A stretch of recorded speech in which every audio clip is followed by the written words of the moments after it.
All right, you're live. Hi, we're getting set up for the science presentation. We'll be starting in just a moment. We're just getting the final details, doing a technical thing to make sure that all the cameras are working and everything. Are all cameras working? Yep. We're looking good? Yep. Okay. We will start in 2 minutes, right at 11 o'clock. Looking forward to it.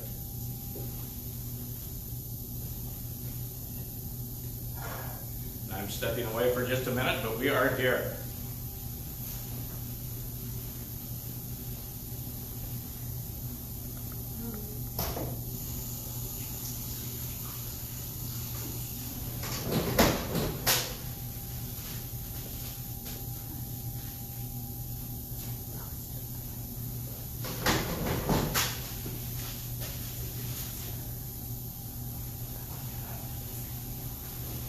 All right. Just one more moment, and we will get started right at 11. Right. Welcome to Sub-Zero Nitrogen Ice Cream in Federal Way. I'm Jack Walsh. It's great to be here with you. Thank you for joining us for the science presentation. I've done the presentations dozens and dozens, countless times at schools, homeschool groups, YMCAs, Boy and Girl Scout groups, Boys and Girls Clubs, even at senior centers, at a lot of businesses as well. But this is the first time I've ever done it live online. And so please bear with us. If there's any technical problems or anything, bear with us. We appreciate you being here. With the current situation, with a lot of kids at home as well as a lot of adults at home, we thought it'd be a great opportunity to bring some education out to you in your homes or wherever you are at, and have a great time with some fun science. With that said, for those of you who have been to Sub-Zero before, you know that we make ice cream, but we make it a very special way. We use a lot of science in making ice cream. And I love science, and I think a lot of you love science as well, and I love ice cream, and I know that you folks love ice cream. With science, scientists use a special system to learn about the world around us called the scientific method, and it has a few steps to it. And scientists ask lots of questions. And I'm going to be asking you questions today. And if you'd like, you can comment and respond to those questions. And we will also, ask questions, and then scientists come up with what's called a hypothesis, which is basically an educated guess on what they think the answer to the question is. You'll get to make your own hypotheses. I'll be helping you with that. And then we will do some tests or experiments to test to see if those hypotheses are correct. And you want to, but I'll help you observe very well so you can come to some conclusions on whether the hypothesis is correct. My first scientific question for you is, when I put my hand like this, am I putting my hand through anything? Am I putting my hand through anything? At first you might think no, but we're actually putting my hand through air. And how do we know the air is there? You can't see it. How do we know it's there? I have you can think that you can feel it sometimes when you can feel it when the wind blows, you're breathing, that's evidence that air is there. Also, I have a scientific instrument right here in my hand that can help us prove that air is real. What do we got here? A balloon. What can we do with this balloon to prove that air is real? Obviously, we can blow it up.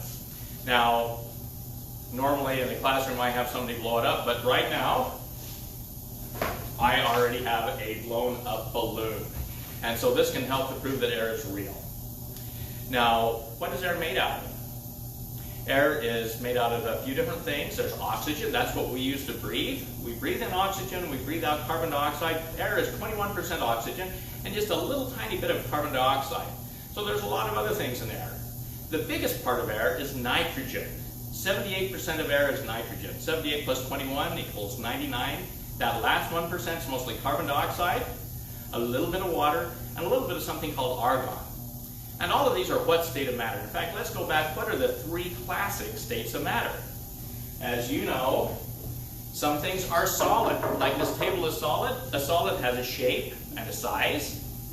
Some things are liquid. A great example of a liquid is water. Does a liquid have a shape? No, it takes the shape of its container. It does have a size. You can see how much is there. And then some things, such as air, are gases. A gas doesn't have a shape, doesn't have a size, but it is still there. And can things change from one state of matter to another? I think you know the answer to this. Absolutely. Some great example of changes of states of matter are ice, which is a solid, melting into liquid water, okay? Or put water on the stove, let it boil, and it changes into a gas. So lots of different changes in states of matter. Most of air is nitrogen. Nitrogen is normally a gas, but if you make it really, really cold, the molecules stop vibrating so fast, and it condenses and changes into a liquid. It just happens that I have some liquid nitrogen right here that we're going to show you. Here is some liquid nitrogen. We will fill this bowl with liquid nitrogen. While this is filling, I'm going to take a little sip of liquid water.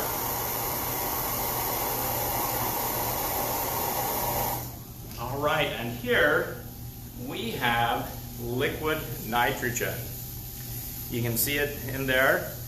Take a look. What do you think it looks similar to? I think it looks a lot like... Go a little bit closer. A lot like water. In fact, boiling water. Is that, you getting a good view of it there?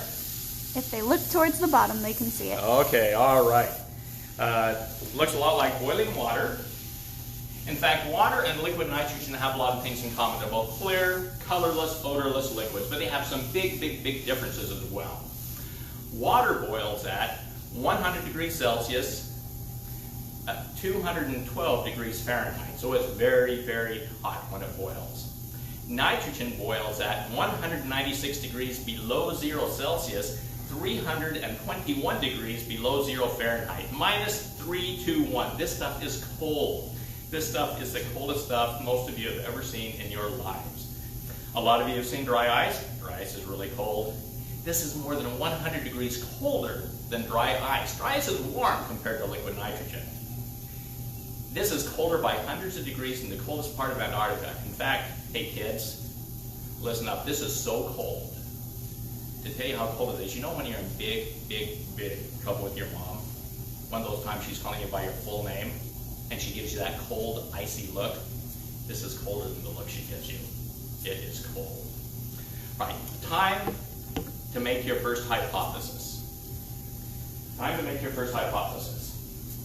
We have the balloon. The balloon is full of air, a gas. What do you think would happen if we put the balloon in the liquid nitrogen? Any of you have any ideas? If you have any ideas, go ahead and comment on it. Lots of times people think that it will pop. That's a very popular hypothesis, that it will pop. Some people think that it will freeze, that they'll all freeze over. Some people think that it'll end up floating up in the air. And some people think it might shrink. And then there's various other hypotheses as well. Let's do an experiment to see if any of these hypotheses are correct. We're going to take the balloon. All right. We have a lot of hypotheses, by the way. Oh, what are some of the hypotheses? A lot of people say it's going to pop. A lot of people say it's going to shrink. Pop, shrink. Those are the two main guesses I'm seeing. Okay, two main hypotheses. All right. For those, I suspect some of those pop hypothesizers might have their hands over their ears. Let's see what happens. It didn't seem to pop. It does seem to be shrinking. Now, I tied this balloon off myself, so I'm certain that I tied it off well. I was a good Boy Scout, learned my knots. I can tie a balloon off. And so the air isn't coming out. And so if the air isn't coming out, why is the balloon getting smaller and smaller and smaller? And it is still getting smaller. Any ideas why it's getting smaller? Anybody making any comments there? Not yet. All right. And here we have the balloon. All right. Take a look here. Can you see something in the bottom of the balloon? Bring it a little closer. Lots of times people think it is water. It is not water. That is liquid air. All the oxygen, nitrogen, and argon turn to liquid. There's a few ice crystals here. They're the water and the carbon dioxide. Now listen real close. Someone said the molecules are closer together. The molecules are closer together. You hear that? That sound is the air boiling. when I put my hand on it. I can't put it on very long because it is very, very cold. And so now, as it is warming up, it is getting bigger. So when things change from a gas to a liquid, they condense and they get smaller. When things change from a liquid to... Whoa. All right, the Puff hypothesis is right, but that's only because it was a Walmart balloon. Sorry about you folks at Walmart. All right. So when it expands, it gets bigger. And so if liquid nitrogen, well, when oxygen expands, it changes from a liquid to a gas. It expands 612 times. When nitrogen changes from a liquid to a gas, it expands 694 times. That is a whole lot of expansion. 694 times. Just think of me, if there were 694 of me in this shop right now, you can't see the whole shop, it's not that big. I don't think that we could even fit if we were stacked up on top of each other. But if nitrogen will expand that much, do you think that we could blow a balloon up with liquid nitrogen? Should we give it a try? All right, let's try it. Now, if we just tried pouring nitrogen in the balloon, I don't think that would work very well. So how about if we take a bottle and we will pour nitrogen in the bottle and then put the balloon over the top of the bottle. Let's give that a try. Right here, I'm gonna, not much nitrogen left in here, it keeps boiling away, so I'm gonna get a little more nitrogen here. And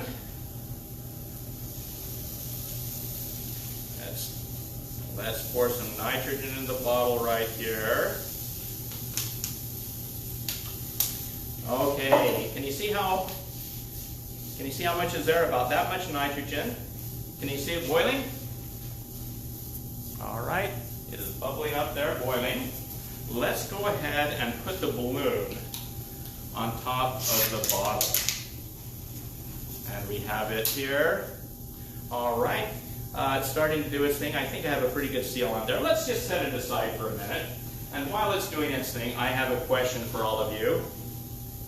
Can anybody identify what these objects are? A little closer. A little closer? All right. Anybody getting it? Gummy bears? All right. The gummy bears. So my first question is, are gummy bears really bears? I think you know the answer to that. No. Are gummy bears really gummy? Yes. So are gummy bears a solid, a liquid, or a gas? And they have a shape.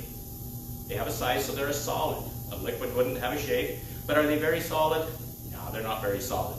The scientific term is semi-solid. Semi means kind of or sort of.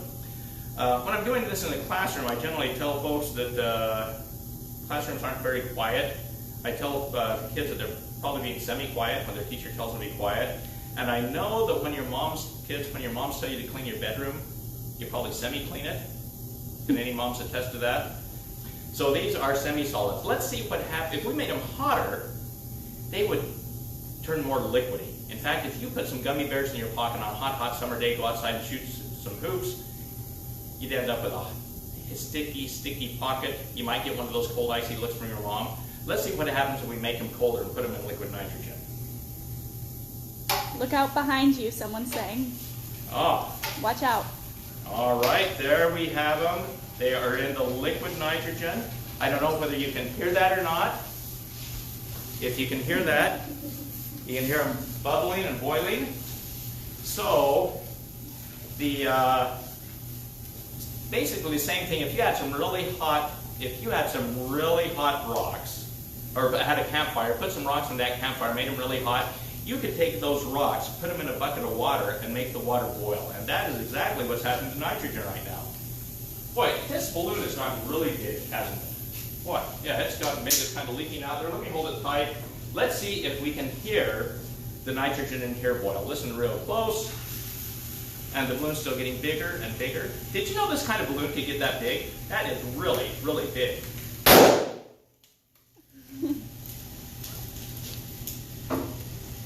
Well, guys, I think that we just learned the liquid nitrogen will not only inflate a balloon, it'll blow up a balloon. I like this thing's hairstyle. How would that look on me? So, all right. But take a look here. Let's knock a little bit of ice off of this. And we still have this much nitrogen in the bottle. We started with that much. That little tiny bit of nitrogen expanding 694 times filled up that whole big balloon. Let's put the rest of nitrogen back in here. And we'll get rid of the bottle. When you have a chance, there's a lot of questions about how you're able to handle it safely and how you're able to like touch it without hurting yourself. Okay, all right. Let's answer those in just a minute, okay? Any other questions other than that? Okay? So... That's all right now. All right. So let's see if these gummy bears are still semi-solids. Here is a gummy bear right here. Let's see if it's a semi-solid. Here's two of them. Come closer. And another one. I hope you could hear that. They are no longer semi-solids. They changed into very hard, brittle solids. In fact, I don't think they're even gummy bears anymore. You may be able to call them polar bears. Sorry, I can't hear you laughing. Okay, that was a dad joke, I'm sorry. All right, so they got really, really hard. So, a biology question for you. Biology is the study of living things. My biology question is, what are your bodies made out of more than anything else? What are your bodies made out of more than anything else? Any of you want to respond to that? Any responses coming up there? It takes a second for responses. We'll pause for just a minute. Someone said, I thought you were supposed to be the ice cream guy, not the science guy. So I'm the science ice cream guy, because liquid Sub-Zero ice cream is your science ice cream. It's also the best ice cream there is. So, all right. With people are saying water. Yeah, water. Your bodies are more water than anything else. And if you take water, make it really cold, what happens? It freezes. It turns into ice. Most living things are mostly water. And it's wonderful in the springtime of year. We get some pretty flowers. This is a daffodil out of our yard. This is a living thing. One granddaughter of yours says your body's made out of mostly sugar. Oh, my granddaughter says my body's made out of mostly sugar. That is sweet of her. I don't know whether she thinks I'm sweet or that I just eat a lot of ice cream. It's probably just that I eat a lot of ice cream. So anyway, so here is a flower, a daffodil. It's a living thing. If we put it in the freezer and froze it, would it stay nice and pretty the way it is now? No. What would happen is it froze, ice crystals would grow, those ice crystals would rupture the cell walls, and it'd kind of turn brown and ugly. It just wouldn't be very pretty anymore. Let's see what happens if we put it in the liquid nitrogen. Here we put it in the nitrogen, and can they see it there at all? Did it turn ugly, or is it still pretty? I think it's still quite pretty. And let's do a test to see if it's really frozen. We'll try this. I think it froze. So the real question is why didn't it turn ugly the way it would if you put it in the freezer? Any ideas on that?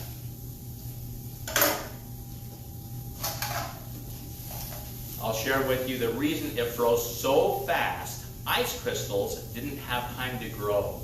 And since they didn't have time to grow, just tiny, tiny ice crystals, the ice crystals didn't grow big and break the cell walls. I'm sure that some of you have grown crystals before. Crystals grow very, very slowly.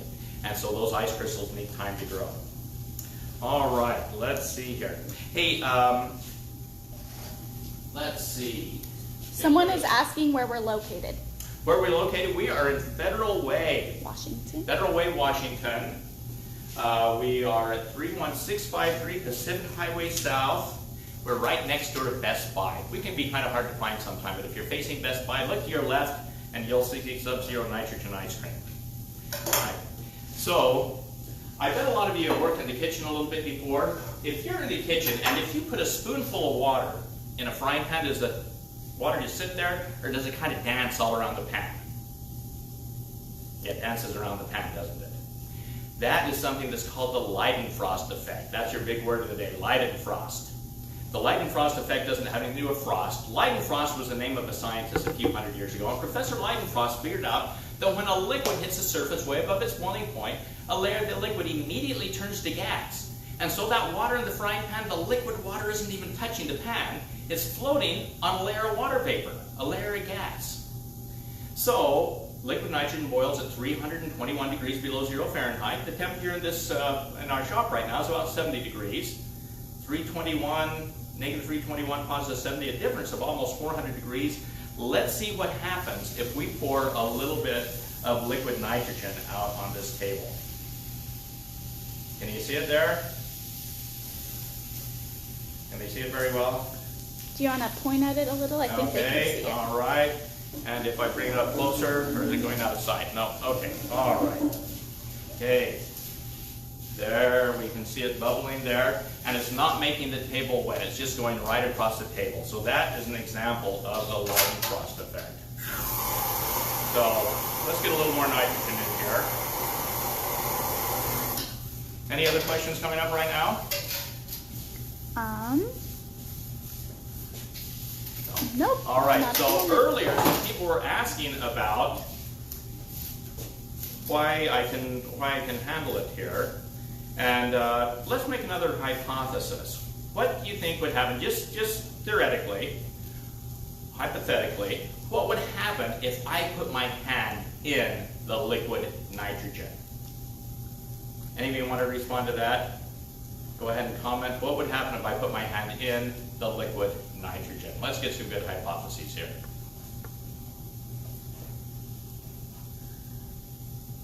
Some people are asking if your hands are freezing. If my hands are freezing, and if the my table hands are is doing all right right frozen. now. My hands are doing all right right now. And if the table is frozen. Right here, this little bit of the table right here is kind of frozen.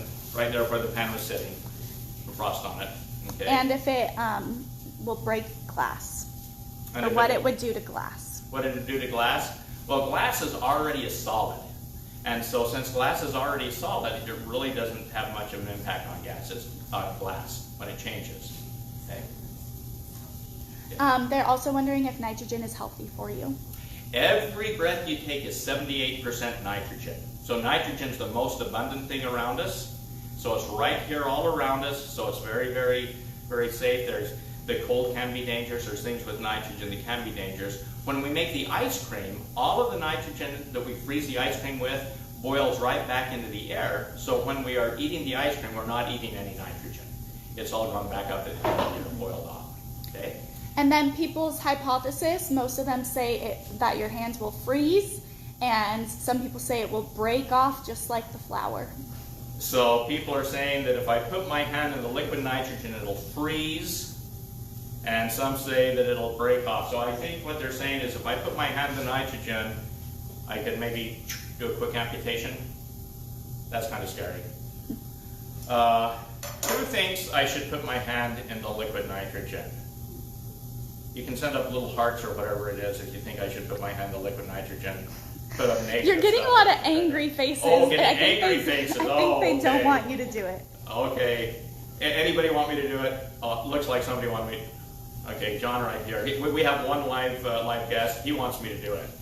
So I think he's kind of a sadist, but I'll go ahead. Since John wants me to do it, I will do it. I need to kind of psych myself up a little bit. Let's see here. 1, 2, 3, 4. Oh, 5. They're still all there. I was kind of concerned for a minute. So why didn't my hand do like the flour and the gummy bear? Just take a look here. Can you see if my hands are wet or dry? They are dry. If I put my hands in water and took them out, they'd be wet. But they're dry here. I put them in here, I take it out, and they're still dry. The heat from my hand made a layer of the nitrogen turn to gas, and that gas insulated my hand against the 321 degree below zero liquid. Now, if I put it in long enough, after a few seconds, that layer of gas had dissipated, go away, and if I kept it in long enough, some of these other hypotheses might be correct, and we may be able to do a quick amputation. But I'm not going to find out how long it would need to be in there. I don't advise that for everybody, anyway. So, all right. So, Any other questions that are coming up right there? A lot of people were saying that your hands were warm, and so Yeah, my hands why were it warm. didn't That's freeze. right. My hands were warm, and so that heat kept them safe. And because you did it quickly. And because I did it quickly. If I did it in there long enough, it wouldn't be very good.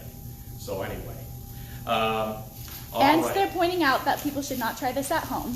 You should not try that at home. I don't think most of you are going to get liquid nitrogen at home. Their liquid nitrogen that does have some dangers. It's safe, very safe if you know how to handle it, but if you don't know how to handle it, there are some different dangers with it.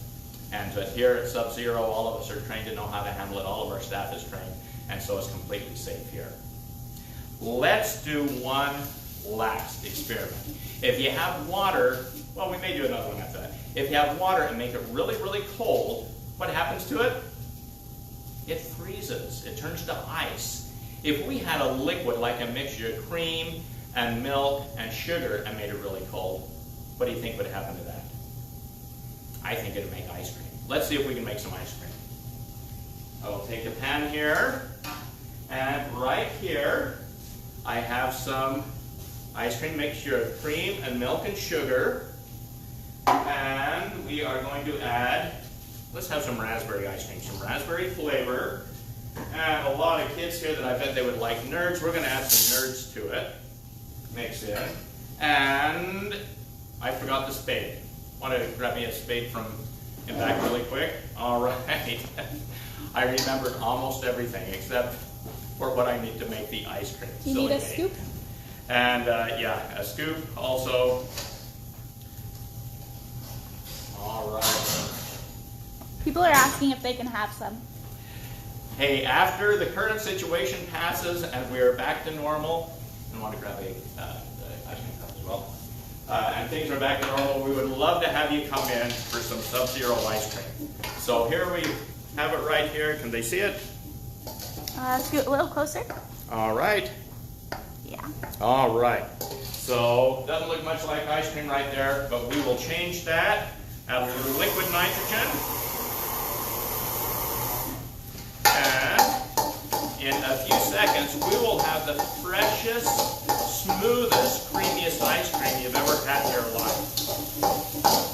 Here at Sub-Zero, we don't have a bit of ice cream until you come in and tell us what you want, and then we make it fresh for you. In fact, I have a little extra nitrogen, toss it out.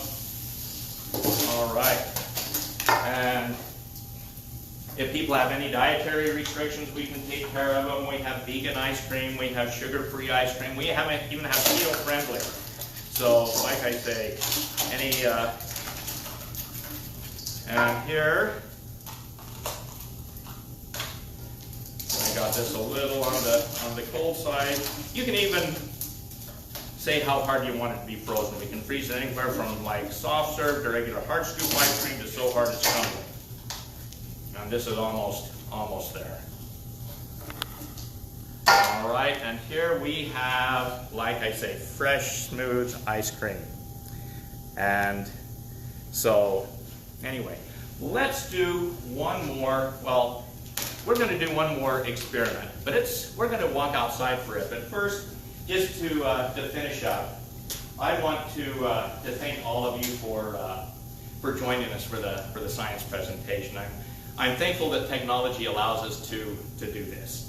There's challenging times right now. We've all made a lot of changes in our lives. Here at Sub-Zero, instead of being open all day like we used to be, we're all only open from 2 p.m. to 10 p.m. just for takeout and delivery.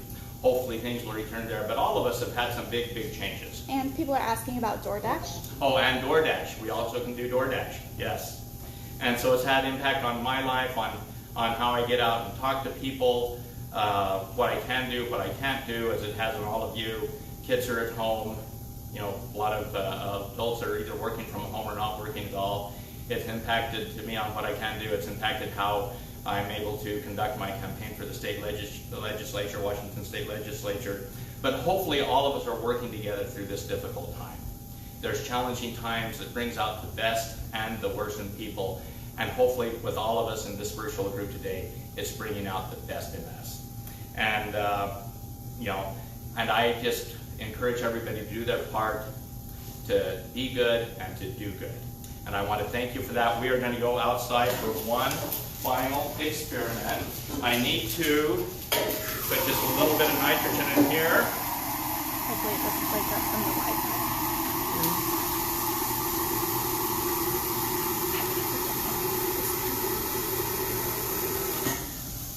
All right, we are going to step out in front of the shop.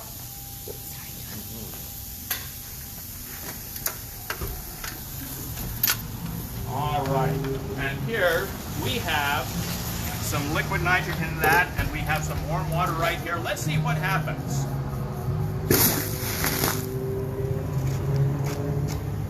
I think that was a blast.